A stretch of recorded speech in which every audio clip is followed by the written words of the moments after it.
Find me one chemical trace of magic, life, irony, romance, or mysticism in all of The Great Gatsby, and I will bind myself to read one Scott Fitzgerald book a week for the rest of my life.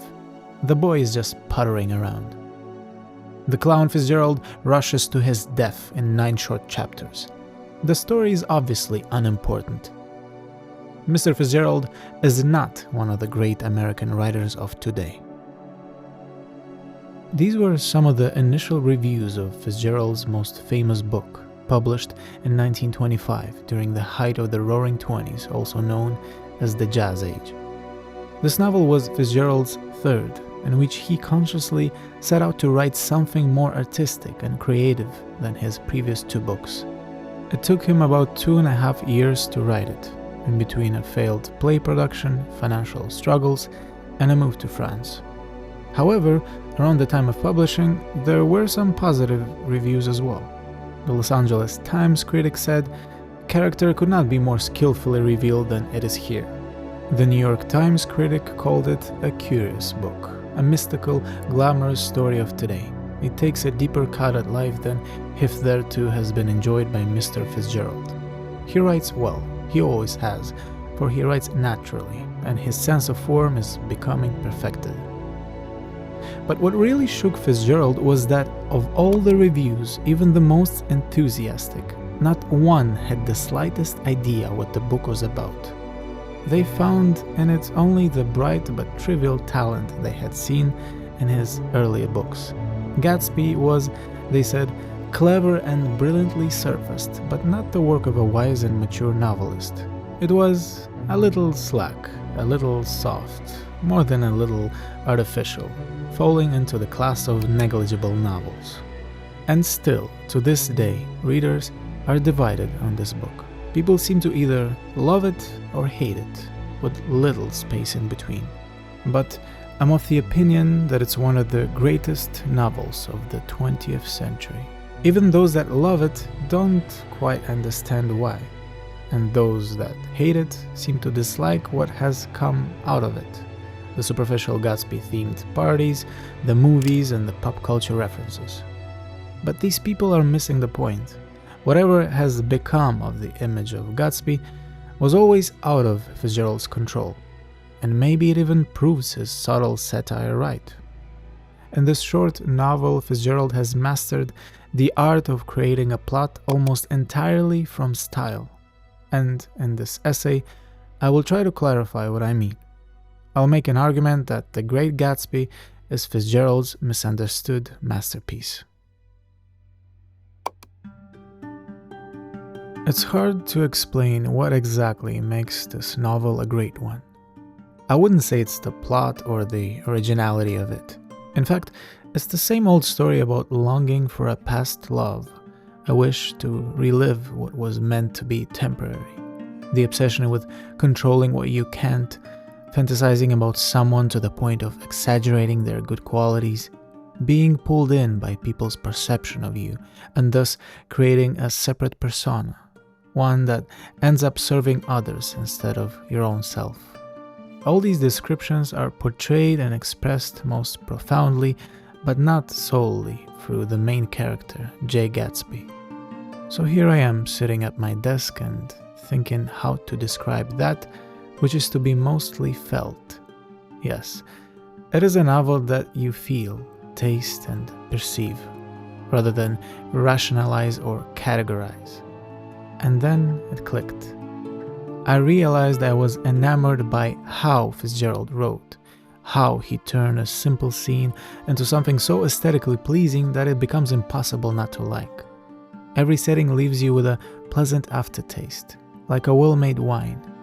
And with time, when you relive some scenes in your head, it emerges in a slightly different way. You notice some parts you've missed the first time, but the magic still persists. That all sounds, of course, quite esoteric and hard to grasp. But it became clearer to me why I like this novel once one of my friends noted that the descriptions, the scenes, the way in which Fitzgerald writes is part of the plot. It's not separate, no. It plays a central part in it. because the descriptions leave you with a perception, with a sense of wonder, as if you'd just seen a magic trick. In other words, the aesthetic descriptions aren't the cherry on the top. They are the layers of the cake itself. The style is the plot. And then I understood. Then every sentence that I've highlighted while reading explained itself to me. It became clear why I liked it so much. It's in the how, not necessarily in the why or the what. Because if I tell you the synopsis of this novel, it will surely seem generic, but that would be missing the whole point. So I won't waste time in explaining the plot or spoiling it. Instead, I will quote the scenes I liked the most, and you'll decide if I'm crazy or if Fitzgerald really is a great writer.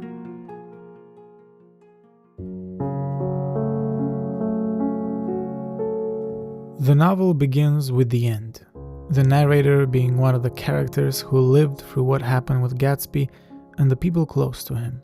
So we are left with a prelude that also anticipates or imprints future impressions. Right from the start, Fitzgerald creates a certain mysticism about Gatsby's character. When I came back from the East last autumn, I felt I wanted the world to be in uniform and at a sort of moral attention forever. I wanted no more riotous excursions with privileged glimpses into the human heart. Only Gatsby, the man who gives his name to this book, was exempt from my reaction. Gatsby, who represented everything for which I have an unaffected scorn. If personality is an unbroken series of successful gestures, then there was something gorgeous about him, some heightened sensitivity to the promises of life, as if he were related to one of those intricate machines that register earthquakes 10,000 miles away. This responsiveness had nothing to do with that flabby impressionability which is dignified under the name of the creative temperament. It was an extraordinary gift for hope, a romantic readiness such as I have never found in any other person, and which it is not likely I shall ever find again. No, Gatsby turned out all right at the end. It is what preyed on Gatsby, what foul dust floated in the wake of his dreams, that temporarily closed out my interest in the abortive sorrows and short-winded elations of men. Further in the novel, Nick Carraway, the narrator, describes his first impressions of Gatsby, and in these impressions, you get a sense of liking a person who imprints on you what you want to see, rather than what is. He smiled understandingly, much more than understandingly. It was one of those rare smiles with a quality of eternal reassurance in it, that you may come across 4 or 5 times in life. It faced, or seemed to face, the whole external world for an instant, and then concentrated on you with an irresistible prejudice in your favor. It understood you just so far as you wanted to be understood, believed in you as you would like to believe in yourself, and assured you that it had precisely the impression of you that, at your best, you hoped to convey. Precisely at that point it vanished, and I was looking at an elegant young roughneck, a year or 2 over 30, whose elaborate formality of speech just missed being absurd. Some time before he introduced himself, I'd got a strong impression that he was picking his words with care. The short but telling observation, in the way that it explains the upside-down world of the Jazz Age, of Jordan Baker, one of the ladies at a party which Gatsby organized at his house. Anyhow, he gives large parties, and I like large parties. They're so intimate. At small parties there isn't any privacy. The moment when Gatsby realizes that his fantasy turned into reality kills something impalpable in his life, erasing the magic. It's as if some things are better left as they are, simple fantasies. "If it wasn't for the mist, we could see your home across the bay," said Gatsby. "You always have a green light that burns all night at the end of your dock." Daisy put her arm through his abruptly, but he seemed absorbed in what he had just said. Possibly it had occurred to him that the colossal significance of that light had now vanished forever.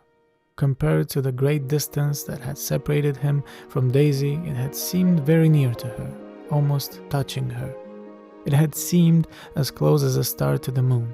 Now, it was again a green light on a dock. His count of enchanted objects had diminished by one. One of my favorite parts are the gorgeous paragraphs in Chapter 6, in which the narrator describes Gatsby's background, or at least who he conceived himself to be when he was young. His parents were shiftless and unsuccessful farm people. His imagination had never really accepted them as his parents at all. The truth was that J. Gatsby of West Egg, Long Island, sprang from his platonic conception of himself.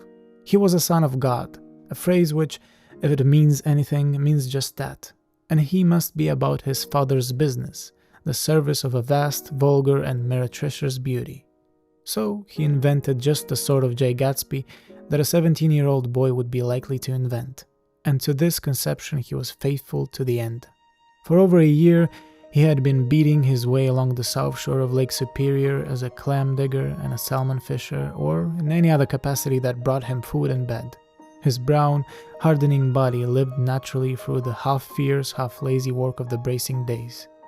He knew women early, and since they spoiled him, he became contemptuous of them.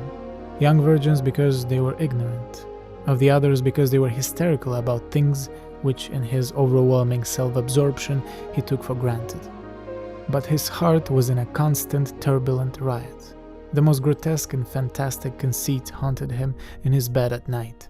A universe of ineffable gaudiness spun itself out in his brain while the clock ticked on the washstand and the moon soaked with wet light his tangled clothes upon the floor.